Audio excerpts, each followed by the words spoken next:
So today the services will be with Ashra Mataji, Sunita Mataji, and Chandra Mataji. So this chapter is very, very important. This shloka is also very important.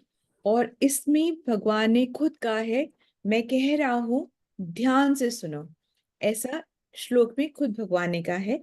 सो जब ये कहा है तो इसमें जरूर कुछ बहुत गहरी बात होगी. तो गहरी बात पकड़ने की कोशिश करेगा. जिनके पास की नोट्स शेयरिंग सर्विस, वो तो जरूर इस जो की एलिमेंट है उसको पकड़ने की आप कोशिश करेगा. So first I'll just say this, then we will do it together. Tat kshetram yach yadrik cha yadvikar yatashya sacho yat prabhavash tat samasena me shrunu. Once again. Tat kshetram yach yadrik cha yadvikari yatashya sacho yat prabhavash tat samasena me shrunu. Krishna, Yes, Hare Krishna, Dandava Pranam. Tat kshetram yacha yaducha yadi kwari yatashvachat sachayo yat prabhavascha tat samasena ime shrunu. Mataji, let's do it once together. Tat kshetram Tat kshetram yadrik cha yatracha yach yadrak. yach tat Okay, Mataji. Tat kshetram yach yadrak cha. yadrakcha Tat kshetram yach yadrak cha. tat kshetram yadracha Tat kshetram yach yadrak cha. tat kshetram yadracha Tat kshetram yach yadrak yadrakcha yadvikari yataschayat yadvikari yatashchyat sachiyo yat prabhavascha satchayo yat prabhavascha tat samasena me shrunu. tat samasena me shrunu. माताजी, आप एक बार अपने आप करना चाहेंगे? Yes. tat kshetram yadrakcha yadvikari yatashchyat sachayo yat prabhavascha tat samasena me shrunu. बहुत सुंदर माताजी, very nice, thank you so much. Yes, Sunita माताजी, please unmute yourself.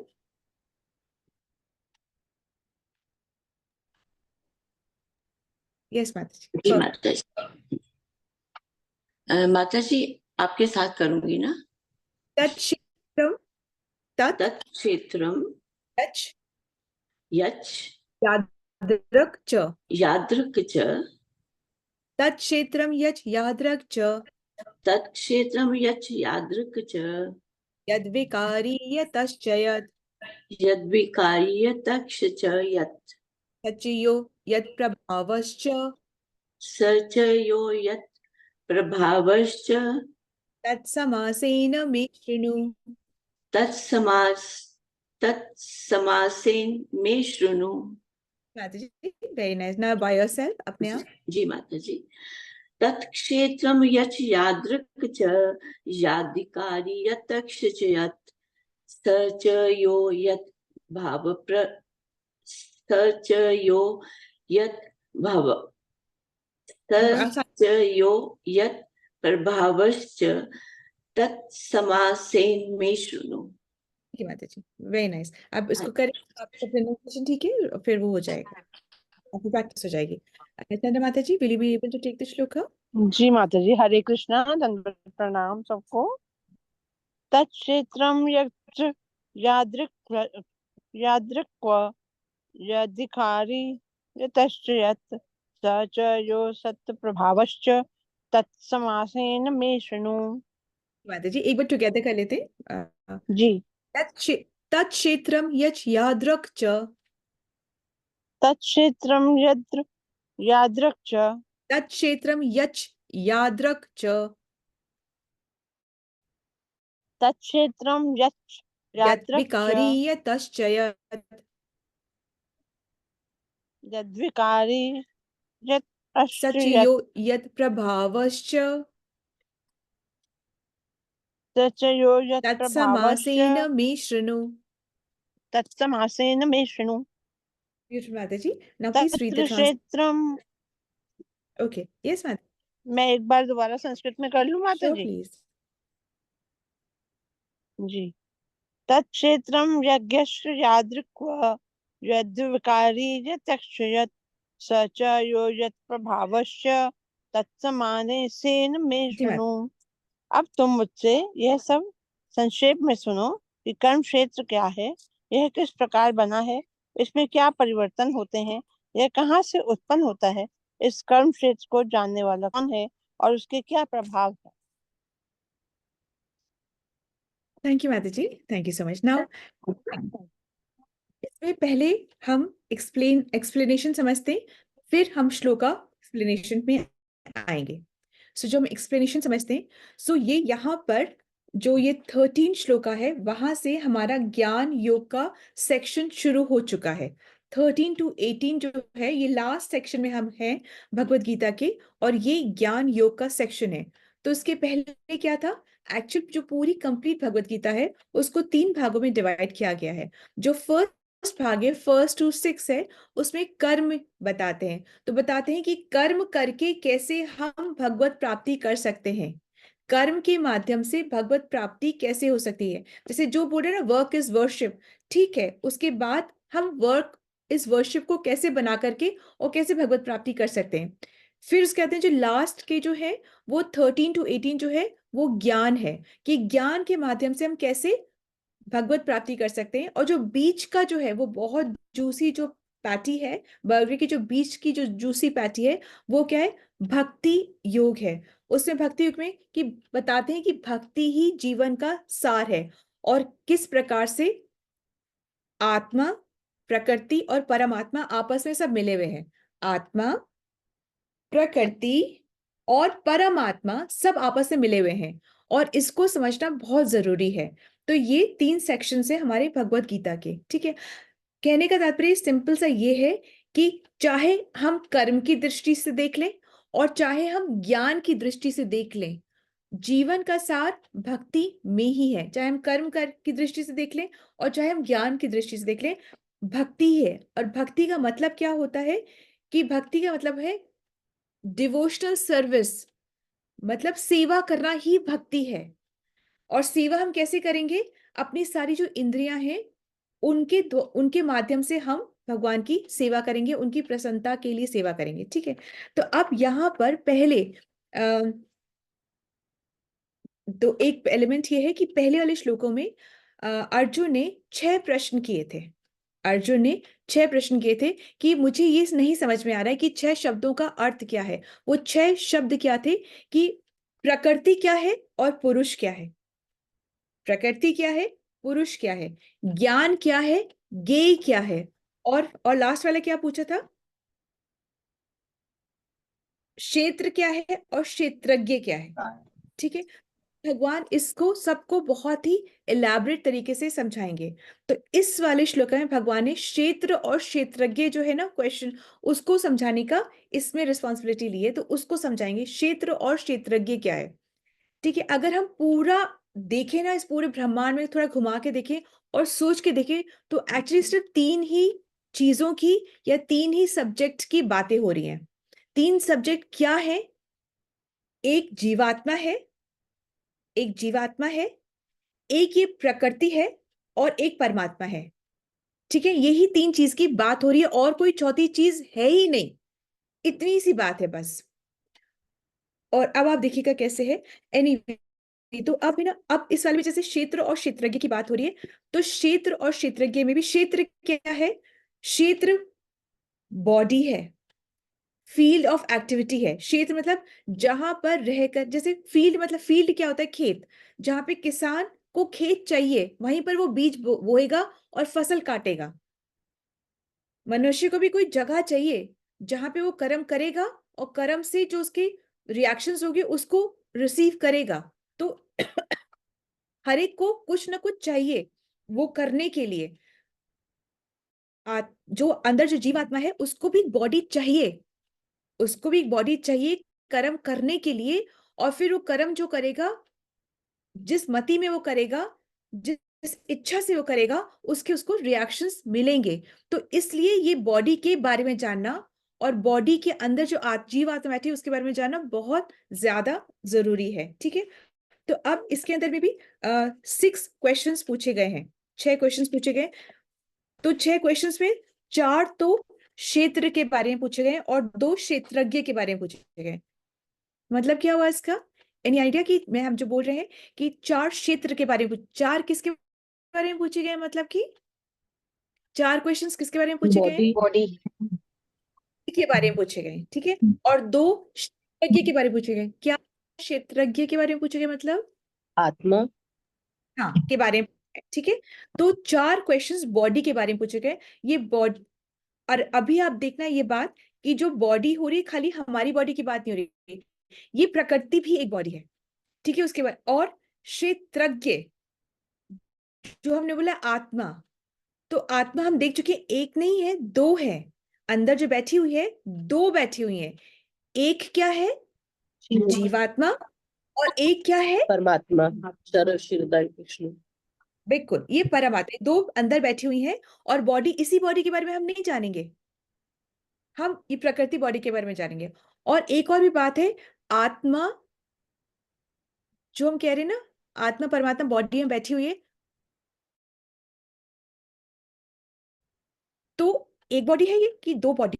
एक की 2, एक की 2, ये बॉडी है। कैसे? एक तो ग्रॉस बॉडी है, एक तो और एक ग्रॉस बॉडी है और एक सटल बॉडी है। ये इंग्लिश में बोला, हिंदी में क्या बोलेंगे? एक तो स्थूल शरीर है और एक सूक्ष्म शरीर है। सूक्ष्म जो बोल रहे हैं या सटल बॉडी बोल रहे हैं, वो मन, बुद्धि और अहंकार है। और ये जो ग्रॉस बॉडी है वो किसकी बनी हुई है? पंच महाभूत की बनी हुई है। और ये पंच महाभूत आ कहां से रहा है? प्रकृति से आ रहा है। एक तरीके से हम भी प्रकृति ही हैं। Is it okay? No confusion ना इसमें? क्या कंफ्यूजन की तो कोई बात ही नहीं, I am just simply asking, इसमें कोई कंफ्यूजन की बात है ही नहीं। ठीक है, सो अब फिर से मैं बोलती हूँ कि यहाँ पर अर्जुन जो भगवान अपना ही रिस्पॉन्सिबिलिटी देते कि मैं तुमको 4 बताऊंगा, 4 आंसर्स दूंगा। 2 आंसर्स तुम्हें क्षेत्रज्ञ के बारे में दूंगा और 4 आंसर्स में क्षेत्र के बारे में दूंगा, मतलब बॉडी के बारे में दूंगा। तो क्वेश्चन क्या है, अभी आने वाले पूरे चैप्टर्स बताएंगे, डोंट फियर कि इसी में सब कुछ बता देंगे। बताएंगे इसका ओरिजिन कहाँ से हुआ, ये आई कहाँ से, क्यों आई ये, और इसमें क्या विकार, क्या चेंजेस होते जा रहे हैं, इसके क्या गुण है, क्या क्वालिटीज हैं, एंड ये किसकी बनी हुई है। क्या इतना समझना काफी है कि हम कहां से आए? या अगर पूछा जाता है हम कहां से आए, तो हम बोलते हैं हम माँ के गर्भ से आए। वो माँ कोई भी हो सकती है, जैसे मनुष्य तो ऑब्वियसली ह्यूमन माँ के गर्भ से आएंगे, कोई और होगा तो उसके माँ के गर्भ से आएगा। तो क्या ये समझना काफी है कि हम गर्भ से आए हैं? और हम गर्भ में हम गर्भ में कहां से आए? क्योंकि हमारे फादर के सीमन से हम गर्भ में, माता के गर्भ में आए, और फिर गर्भ से हम हमारा जन्म हुआ। क्या इतना समझना काफी है कि इससे हमें उद्धार मिल जाएगा? कि इससे हमारी बर्थ और डेथ की साइकिल खत्म हो जाएगी? नहीं खत्म होगी, इससे आगे भी जानना है। आगे जब जानेंगे तब हमें बेकार की चीजों से डिटैचमेंट होगा और जो हायर टेस्ट है वो हमें आएगा। एक सेकेंड।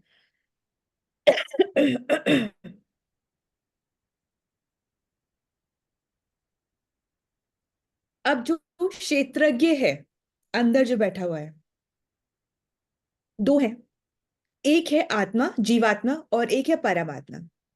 जो जीवात्मा है उसकी लिमिटेड नॉलेज है, वो कोई कंट्रोल कर रहा है उसको, वो खुद किसी से के द्वारा कंट्रोल हो रहा है, और वो अज्ञान है, उसमें पूरी नॉलेज नहीं है।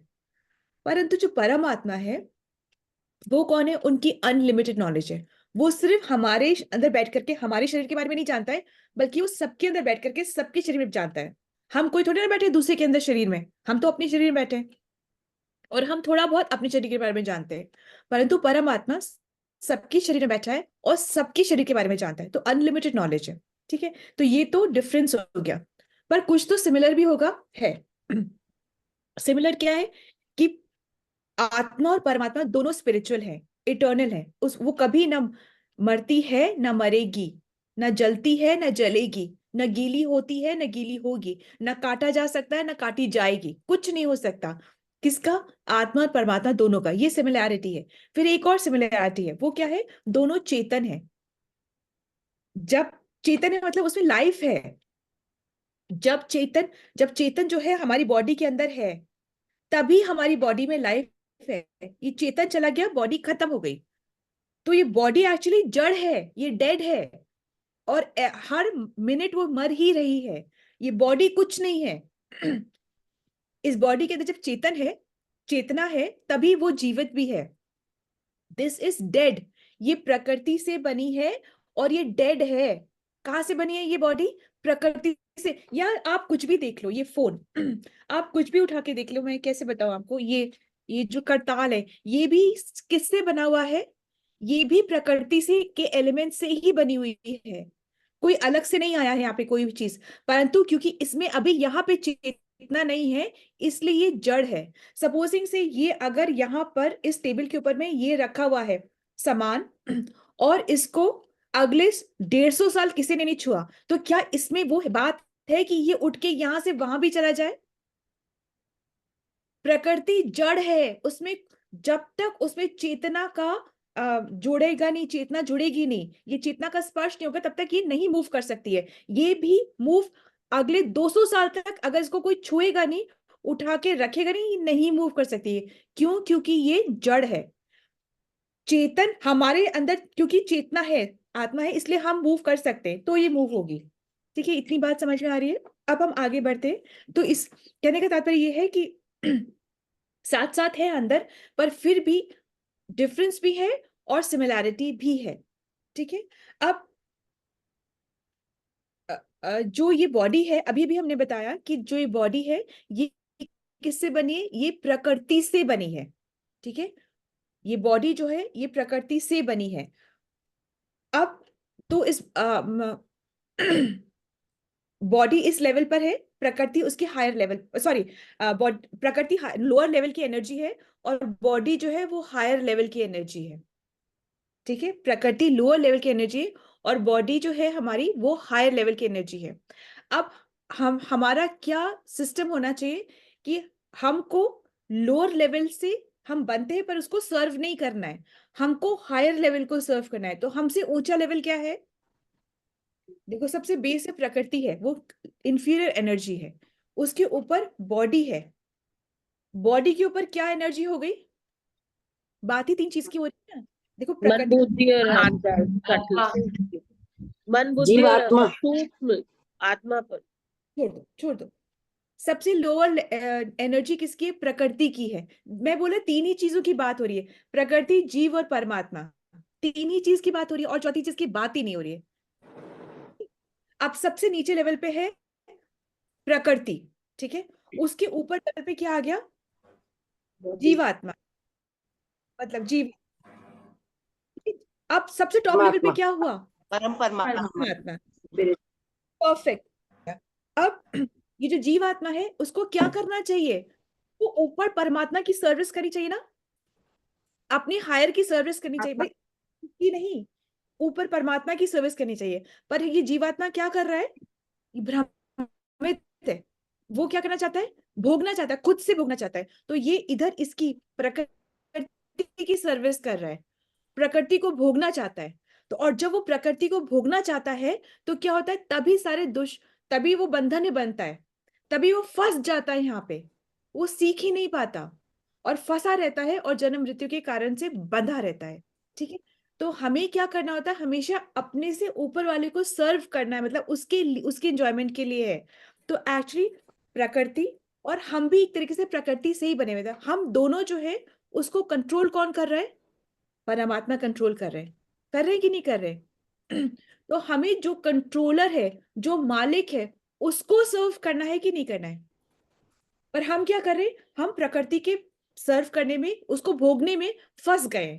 हमें क्या करें? प्रकृति को भोगना है, हम भोगेंगे, हम अच्छा लाइफ जिएंगे, हम सब करेंगे, ये करना है। हम भूल ही गए कि हम दोनों को कोई कंट्रोल करने वाला है, और वो कौन है? परमात्मा। तो सर्व हमें उसको करना है, गति हमें तब प्राप्त होगी, वो हम भूल जा रहे हैं। ठीक है, अब एक्चुअली में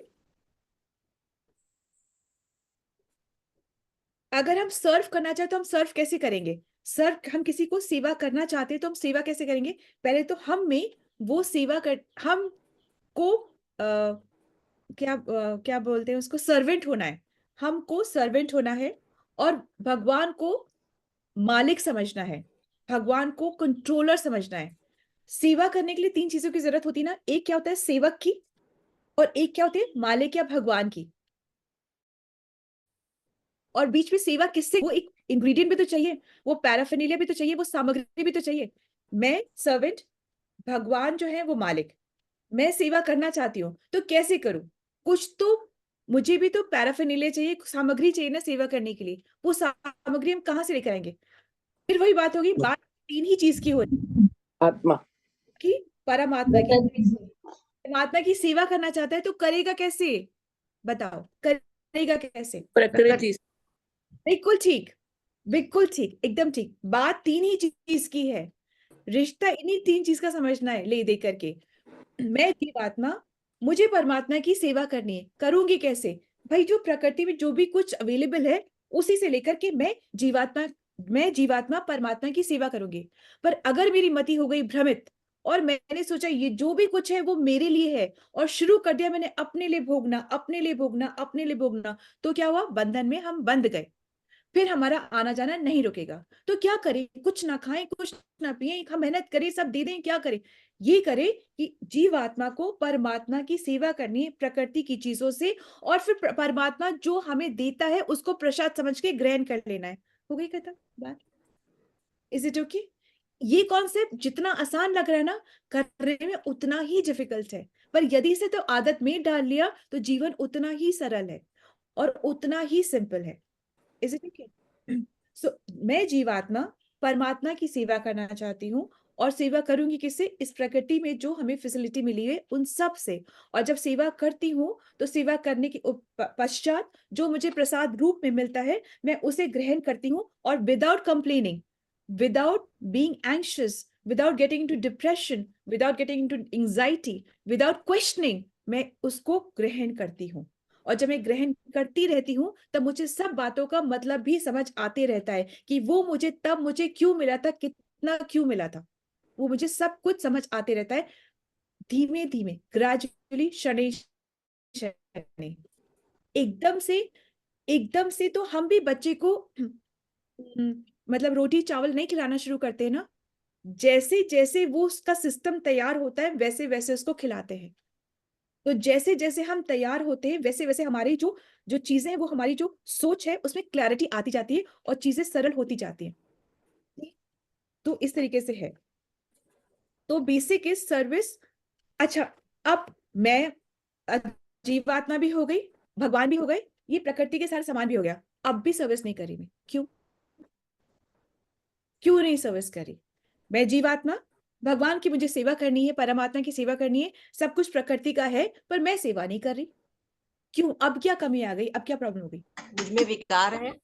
क्योंकि एटीट्यूड ही नहीं है, सेवा भाव ही नहीं है, पता ही नहीं है कि करना क्या है, इसलिए नहीं कर रही। सब कुछ है पर मैं नहीं करी क्योंकि मेरे में सेवा भाव ही नहीं है। सो सेवा भाव is very very very important. ठीक है? तो अब सेवा भाव हमें सीखना कैसे है? ये गुरु साधु और शास्त्र से सीखना है। भाई अगर सपोजिंग से इस हाथ में मेरे को बहुत कमजोरी महसूस हो रही है, बहुत ज्यादा, इसको कुछ पोषण की जरूरत है, तो अब पोषण की जरूरत के लिए तो अब मुझे स्ट्रेंथ चाहिए, मुझे एनर्जी चाहिए, मुझे खाना चाहिए। तो अब खाना मैं इसको खिलाऊंगी तो मेरा काम बन जाएगा? नहीं, कोई तो जगह है उस बॉडी के अंदर खाना डालना है, तो छेद तो यहाँ पर भी है, यहाँ खाना डालूंगी तो काम बन जाएगा? नोज के नॉस्ट्रिल्स में खाना डालूंगी तो काम बन जाएगा? नहीं, खाना तो मुझे मुंह में ही डालना है। जब मुंह में डालूंगी तब बेली में जाएगा और तब सब जगह अपने आप एनर्जी आ जाएगी। ठीक है? तो हमको ये चीज एक्चुअली में समझनी है कि हमें कृष्ण को अगर हम सर्व करेंगे तो अपने आप सारी तृप्ति हमें मिल जाएगी। Krishna is the belly, Krishna is the root. तो यदि तो हमने कृष्ण की सेवा करी अपनी सभी इंद्रियों से, सभी इच्छाओं से, सभी डिजायर से, सभी पैराफर्नेलिया से, सारी प्रकृति से सेवा करी, तो अपने आप हम तृप्त हो जाएंगे, भूखे नहीं रहेंगे, गरीब नहीं रहेंगे, फकीर नहीं रहेंगे, कुछ नहीं। भगवान तो कहते हैं जो नहीं है वो मैं ला के दूंगा, जो है मैं उसकी रक्षा करूंगा, पर मुझ पे डिपेंडेंट होना तो सीखो। ठीक है, दैट इज इसलिए वेरी वेरी इंपॉर्टेंट। अब आगे है इस बॉडी के बारे में, क्षेत्र के बारे में समझना बहुत जरूरी है। क्षेत्र के बारे में समझना बहुत जरूरी है। देखो ऐसा है कि जैसे कि एक हमारे पास गाड़ी है और उस गाड़ी के अंदर बैठ करके हम कहीं इधर से उधर जाते हैं।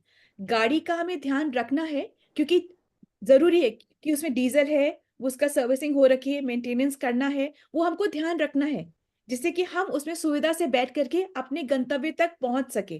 परंतु गाड़ी इंसान नहीं है, उसका एक लेवल में ही उसका मेंटेनेंस करना है। वो इंसान नहीं है। अगर हम अपने ऑफिस पहुंच जाए और इतना लगाव हो नहीं मेरी गाड़ी तो मेरे लिए एक इंसान के जैसे, मैं गाड़ी से उतरूंगा ही नहीं, यहीं रहूंगा, तो वो हमें बोलेंगे तुम मैड हो। गाड़ी का काम था आपको ऑफिस तक पहुंचाना, ना आप उतर के अंदर आइए, गाड़ी के साथ नहीं अंदर आ सकते। ठीक है, एक सिस्टम है, एक तरीका है। तो इसलिए हमें अपनी बॉडी को, अपनी बॉडी भी व्हीकल ही है जिसमें आत्मा ट्रेवल कर रही है। तो हमें अपनी बॉडी का पर्पस भी समझना है कि इसको कैसे मेंटेन करना है। तो यस ऑफ कोर्स उतना मेंटेन करना है कि आत्मा सुख से अंदर रह सके। इतना भी ऐसी तपस्या करके इतना भी अपने को जीर्ण शीर्ण नहीं करना है कि आत्मा बेचारी अंदर से घबराई रही है कि क्या कर रहा है बॉडी को। इतना मतलब वो कर लिया है, स्ट्रेंथन खत्म कर दी है सारी। तो आपको मेंटेन करना है पर इतना ही कि जीवात्मा अंदर रह सके। ठीक है, दिस इज वेरी इंपॉर्टेंट। आगे तो ये जो जो बॉडी है ये एवर चेंजिंग है, इसमें विकार आते ही आते हैं, ये एवर चेंजिंग, नंबर 1। नंबर 2, ये जो बॉडी है वो एक समय पे एक ही जगह रह सकती है, वो हर समय पे हर जगह नहीं रह सकती। ठीक है, तो बॉडी का एक स्ट्रक्चर है और एक सिस्टम है, एक लिमिटेशंस है बॉडी की। ठीक है, ओके। अब ये जो बॉडी के बारे में कैसा इसका ध्यान रखना है ये तो सब जगह सिखाया जाता है, बट कोई भी सिलेबस में सोल के बारे में कोई बात की ही नहीं जाती है। सोल के बारे में कोई बात नहीं की जाए, बॉडी को कैसे मेंटेन करना है ये जरूर सिखाया जाता है। ठीक है, अब सो वी आर रियली, मेरे को ये फिनिश करना है।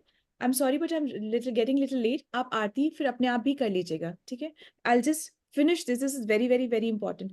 अब कहीं पर भी जो लोग भगवान को नहीं मानते या इवन जो कोर्सेस सिलेबस में पढ़ाया जाता है जो ये समझते हैं कि देयर इज नो गॉड, तो उनसे अगर पूछा जाए कि सूर्य सुबह उदय और अस्त होता कैसे है, तो वो बोलेंगे प्रकृति, नेचर, ऑटोमेटिक, यही बोलेंगे कि ये तो सब कुछ अपने आप ही होता है, एवरीथिंग इज ऑटोमेटिक, ये सब कुछ अपने आप ही होता है। बस इतनी लेवल तक ही इनको बताया जाता है। जो नेचर है ना वो एक्चुअली में वो नहीं बताया जाता कि नेचर या प्रकृति भी जड़ है, जब तक उसमें चेतना नहीं है तभी वो भी जड़ है। परंतु जब प्रकृति में भी चेतना का संपर्क होता है तभी प्रकृति भी कार्यशील होती है।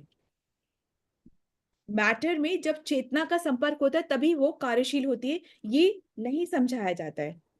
सोल के बारे में उसको कैसे क्या फूड देना है, क्या तरीका करना है, ये नहीं समझाया जाता है। किसी भी सिलेबस, किसी भी यूनिवर्सिटी, किसी भी क्लासरूम, किसी भी कहीं पर भी नहीं समझाया जाता है। ये ज्ञान सिर्फ और सिर्फ भगवत गीता और वहां से फिर शुरू होता है और फिर आचार्यों की वाणी से और भगवान के इंस्ट्रक्शन से तब हमको समझ में आते हैं। ठीक है, सो कहने का तात्पर्य ये जो 3 चीजें हैं, बॉडी, क्षेत्रज्ञ मतलब क्षेत्र, क्षेत्रज्ञ और परमात्मा, ये 3 नहीं करने, ये तीनों अलग अलग है। इंपॉर्टेंट ये है कि ये तीनों अलग अलग हैं, इसको मिक्स नहीं करना है। क्या क्या तीनों अलग अलग है? क्षेत्र, बॉडी अलग, बॉडी, जीवात्मा और परमात्मा। बिल्कुल ठीक है, ये तीनों अलग अलग है। हम सोचे अहम ब्रह्मस्मि तो उससे कंप्लीट नहीं हो जाता। यस, हम हैं स्पिरिट सोल, परंतु वो कंप्लीट नॉलेज नहीं है। ठीक है, इसलिए ये तीनों चीजों को अलग अलग ही मान के चलना है। बॉडी, जीवात्मा और परमात्मा, ये तीनों अलग है, इसको अलग ही मानना है। ठीक है, so this is understanding from today's shloka. We will quickly, no, we will not do the Aarti today. Please अपने आप करिएगा because